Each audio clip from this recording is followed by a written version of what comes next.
The night caller. Some killers want to be found. Others, they want to watch you realize you'll never catch them. It was the summer of 1986, and I had been with the department for 6 years when the first call came in. A body found in a motel off Highway 12. Female, mid-20s. Not the first dead girl I'd seen, but something about this one was different. The manager said a man had paid for the room in cash. No name, no ID. Only stayed one night. The maid found a body the next morning. The girl was posed on the bed, hands folded over her stomach, neck slashed clean through. No sign of a struggle, no defensive wounds, like she never saw it coming, or worse, like she knew him. The next one came 2 weeks later, same setup, different motel. This time, I noticed something. The phone. The receiver had been taken off the hook. The manager said the guest had specifically asked for a room with a phone, not for calls, just for privacy. That's when it hit me. The killer wasn't just murdering these women, he was calling them. We checked records. None of the victims had known each other. No shared history, no connections. The only thing tying them together was the way they died and the phone. The coroner confirmed my suspicion. Each victim had a thin mark across their throat, a hesitation cut, like he liked to hear them beg. The press got wind of it fast. They called him the night caller. Said he was a phantom, striking at random. They were wrong. He wasn't random. He was getting closer. 3 months in, we got a break. A desk clerk at a roadside inn remembered something odd. Said a guest had checked in alone, but later requested extra towels for 2 people. We pulled the registration card. The name was fake. The address led nowhere. But the handwriting, it was deliberate, careful, like he wanted to be remembered. I stared at it for a long time. That was the first time I felt him, not as a suspect, as a presence, like he was watching me read his name and smiling. A week later, I was home late when my phone rang. I picked up. Silence. Then, a click. Another girl turned up the next day. Room 212. Same pose, same cut, same goddamn phone off the hook. I stood there, staring at her lifeless eyes, and for the first time in my career, I felt rage. This bastard was playing with us. Worse, he was playing with me. I didn't sleep that night. Couldn't. At 3:17 a.m., my phone rang again. I answered, heart hammering. Silence. Then a voice, calm, almost gentle. "You're looking in the wrong places, detective." I sat up, gripping the receiver. "Who the hell is this?" Soft laughter. Then, click. I traced the call. Payphone, 2 blocks from my apartment. He was close. I barely had time to grab my gun before another call came in. This time, from the station, another body, but not in a motel. This time, it was a house. The victim was different, older, male, and he wasn't posed. He was butchered. His stomach split wide, blood covering the walls. But the message wasn't in the gore. It was in the phone, off the hook, and smeared with my name. He knew me, had been following me, had been in my apartment. I felt sick. The bastard had turned the hunt around. I wasn't chasing him anymore. He was pulling me in. I spent the next few days barely sleeping, double-checking locks, watching shadows. Then, the break I needed. A woman named Diane came forward. She worked night shifts at a diner near the highway and had seen a guy come in regularly, always alone, always paid in cash. But one night, he left something behind, a matchbook from a motel, room 214. I got there first. I should have waited for backup. But I didn't. The door was unlocked. Inside, the room was spotless, except for the phone, off the hook. and the note beside it. "For you, detective." I turned just as the closet door creaked open. A man stepped out, tall, calm, smiling, holding a knife. He knew I'd come alone, and he liked it. He moved first, fast, precise. The blade sliced across my arm before I got a shot off. The bullet tore through his shoulder, but he barely flinched, like pain meant nothing to him. We hit the floor, grappling. He was strong, too strong. But I had something he didn't. Rage. I smashed his head into the nightstand once, twice, 3 times. He went limp, breathing, but barely. And for the first time, I saw fear in his eyes because he wasn't in control anymore. I was. The trial lasted 6 months. His real name was Daniel Briggs, former telemarketer, no record, no history of violence, until he snapped, killed 12 women and 1 man, his own father. The jury put him away for life, but even in court, he smiled at me like he knew something I didn't. I moved out of state a year later, got a new number, new job, new life. But sometimes the phone starts ringing at night, and all I hear is silence. But I know he's smiling.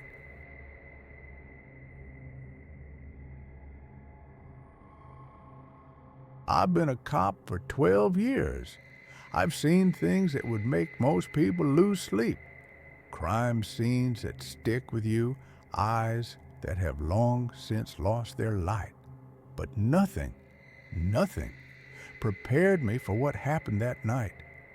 It started with a call at 2:37 a.m. A woman reported screaming coming from the house next door.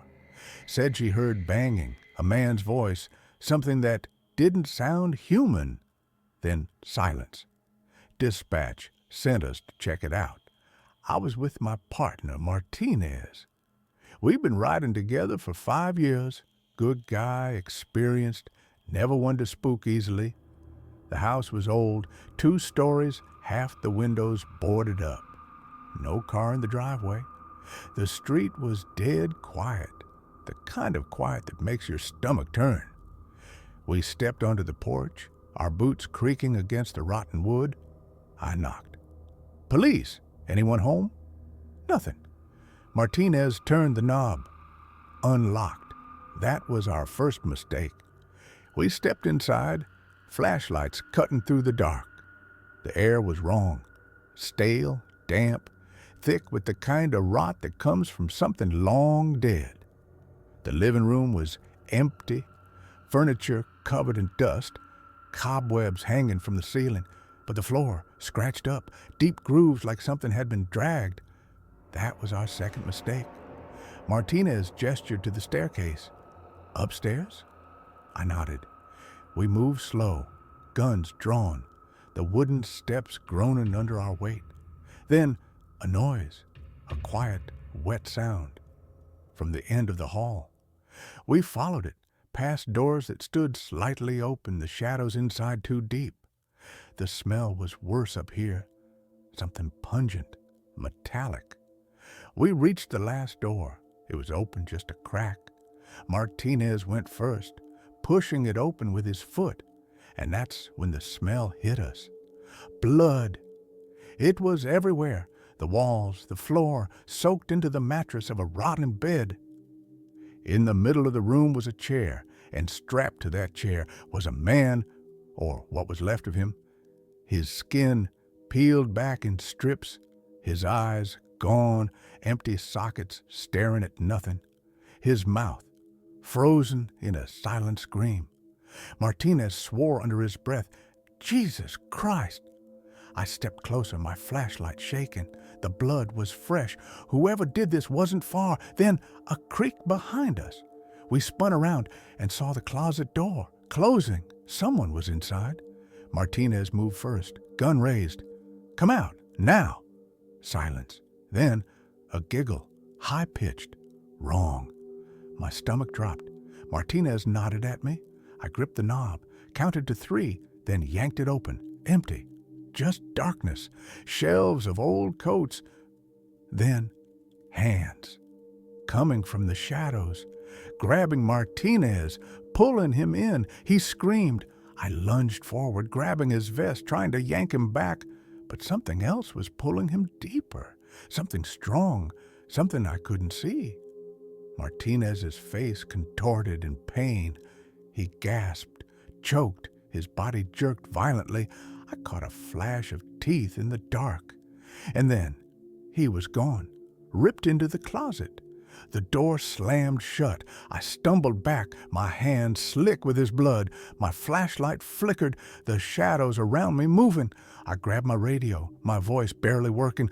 Officer down, I need backup, now. Static. Then in the silence, a voice.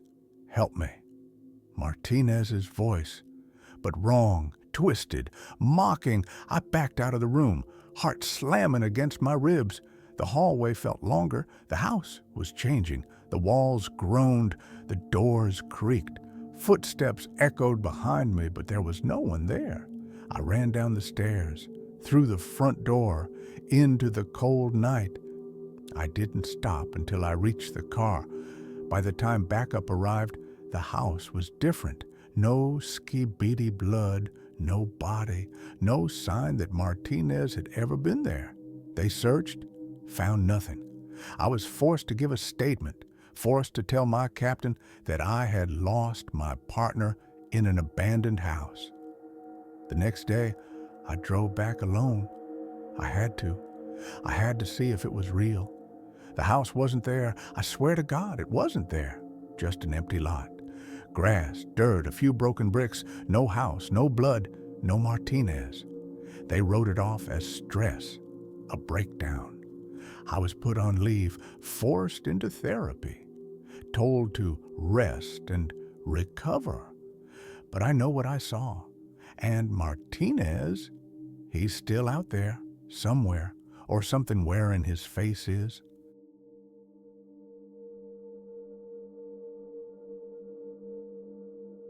The house on Blackwood Lane.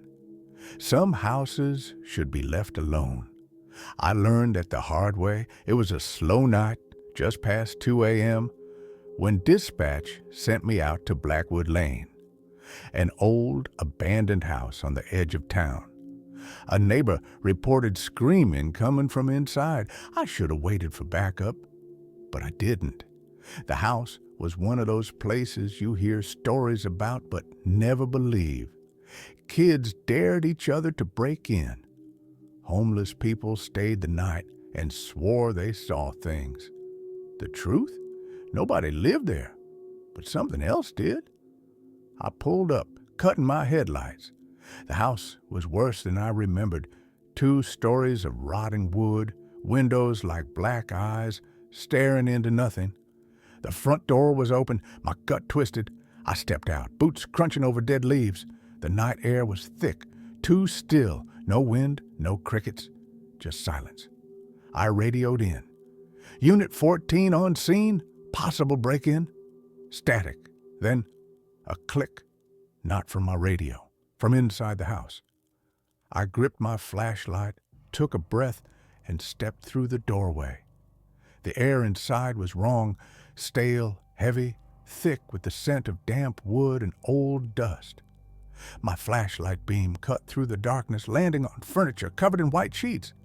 I called out, "Police! Anyone here?" No answer. Then a creak from upstairs. I drew my gun. My pulse hammered in my ears as I moved toward the staircase. 1 step. 2. The wood groaned beneath my weight, the sound too loud in the silence. I reached the 2nd floor. The hallway stretched ahead, lined with doorways that stood slightly open. My light flickered, the beam struggling against the dark. Then a whisper right behind me. I spun, gun raised. Nothing, just shadows stretching down the hall. But I swear to God, I felt breath on my neck. I swallowed hard, my hands slick with sweat. If someone's here, come out now. The whispering didn't stop. It got louder, a rustling like bare feet moving across the floor. From the last room on the right, I stepped forward, my stomach knotting. My flashlight trembled as I reached the door, pushed it open. A child's bedroom. Pink wallpaper peeled from the walls. A tiny bed sat in the corner, sheets twisted. A doll lay face down on the floor, its plastic fingers curled into a fist. I stepped inside. The air froze. Then the closet door slammed shut. I nearly pulled the trigger. My breath came in sharp bursts as I stared at the closet, my mind screaming at me to leave. I reached for the handle, turned it. The door creaked open, empty. Just hanging clothes swaying slightly. I let out a shaky breath and felt something watching me. I turned just in time. The closet door slammed shut on its own. No, not on its own. Something was inside. Something that didn't want me to leave. I staggered back, heart in my throat. "Who's there?" The whispering stopped. Then a child's giggle from inside the closet. I raised my gun. My fingers trembled as I yanked the door open. Nothing, but the air was thick, buzzing like static. My flashlight flickered, and then a handprint on my chest, not mine, small, cold, like a child's.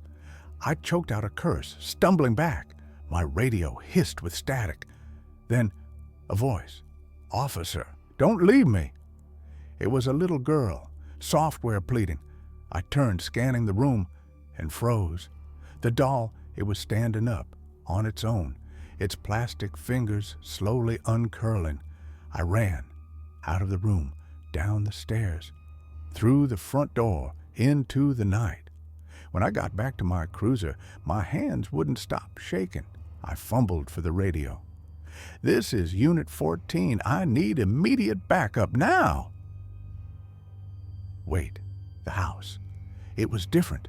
No broken windows, no open door, no sign of decay, like it had never been abandoned.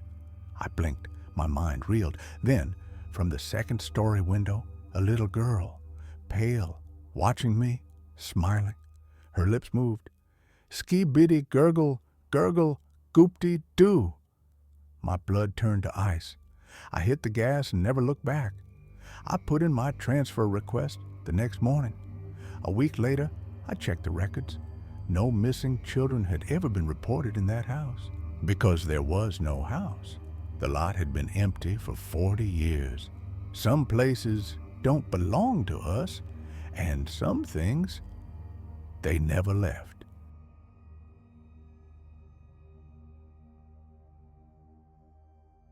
Retirement was 2 weeks away. After 34 years on the force, I was ready. Ready to leave behind the paperwork, the night shifts, the bodies. My wife had already booked a little cabin up north, just me, her, and the quiet. But then the call came in. The dispatcher's voice crackled over the radio. "All units be advised. Suspect escaped from Black Ridge Asylum. Considered extremely dangerous." Black Ridge. That place was a fortress. You didn't just walk out. Then they said his name, and my stomach turned to ice.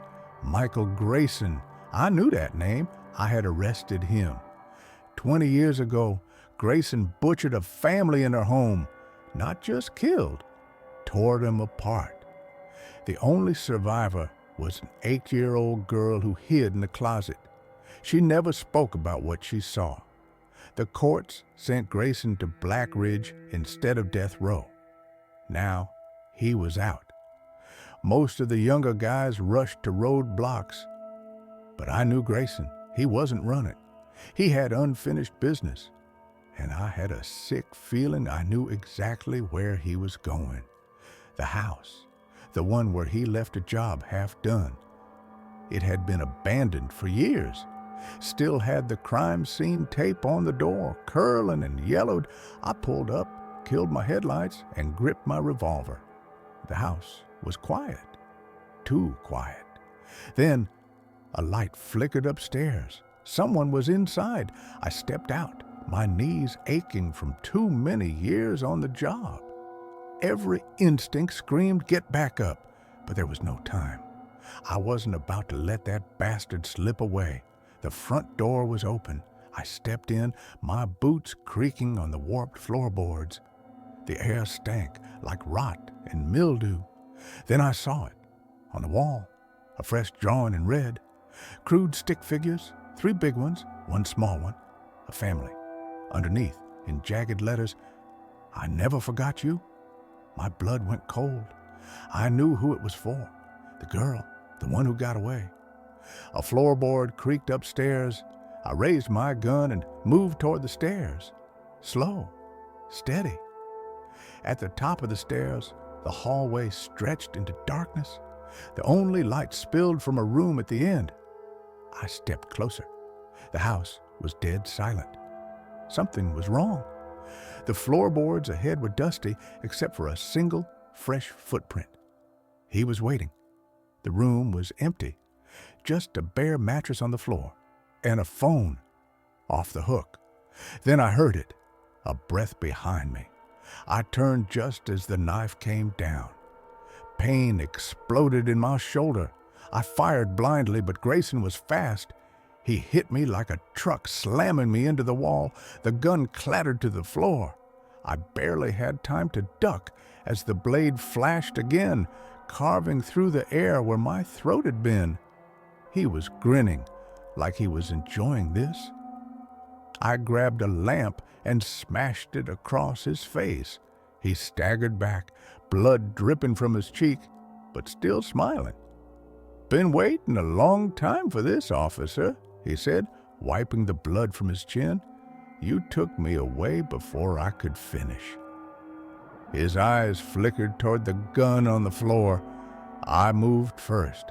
We hit the floor, rolling. The knife sliced into my side, but I barely felt it. My fingers wrapped around his throat, pressing harder, harder. His face darkened. His grin faded for the first time. He looked afraid. Then his hand darted toward the knife. I grabbed the gun and fired. He slumped against the wall, eyes wide in shock. His lips moved like he wanted to say something, maybe a final word, a curse. But no sound came out, just blood, a lot of blood. It gushed from his mouth in thick, bubbling streams, pooling at his feet. His body twitched violently, fingers clawing at the air. His own blood smeared across his chest as he fought to breathe. I watched as his body went still. The eerie smile still stretched across his face. Even in death, he looked like he was laughing. A sound caught my attention, something wet. I looked down, my own blood, a lot of it, spilling from my side, soaking my shirt, pooling with Grayson's. My vision blurred. The room spun. I felt cold. The rookie who found me looked shaken.